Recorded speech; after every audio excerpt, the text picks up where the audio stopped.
Hi happy Sunday. பிரியாணியில் ஒவ்வொருத்தருக்கும் ஒரு ஸ்டைல் இருக்கும். ஆனால் இது பாஸ்மதியில் செய்கிற இறால் பிரியாணி அது ஒரு தனி ரகம். இன்றைக்கி நம்ம கிச்சனில் துருன்னு இருக்கிற இறாலும் நீளமான பாஸ்மதி அரிசியும் சேர்ந்து என்ன மேஜிக் பண்ண போகுதுன்னு பார்க்கலாமா? பாஸ்மதி அரிசின்னு வந்துட்டால் அதை பதமாக கையாளுறது தான் ரொம்ப முக்கியம்.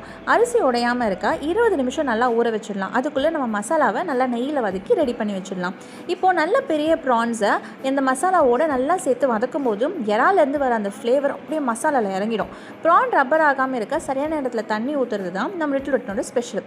இப்போ ஊற வச்ச பாஸ்மதி அரிசியை உடையாமல் மேலே நல்லா வதக்கி கலரி விட்டுட்டு மேலே புதினாவை தூவி விட்டுட்டு அரிசியை நல்லா தம்மில் போட்டுட்டோன்னா ஒன்று ஒட்டாமல் கிரெயின்ஸ் தனித்தனியாக நீளமாக வர்றது பார்க்கவே அவ்வளோ அழகாக இருக்கும். பாருங்கள், நம்ம பாஸ்மதி இறால் பிரியாணி எவ்வளோ பர்ஃபெக்டாக வந்திருக்குன்ட்டு. இந்த சண்டே லஞ்சில் நல்லா என்ஜாய் பண்ணி சாப்பிட போகிறேன். நீங்களும் ட்ரை பண்ணி பாருங்கள். கொஞ்சம் அன்பு, நிறைய ருசி. பாய். அப்படியே போகும்போது சப்ஸ்கிரைப் பண்ணிவிட்டு லைக் பட்டன் அமைச்சிடுங்க. தேங்க்யூ.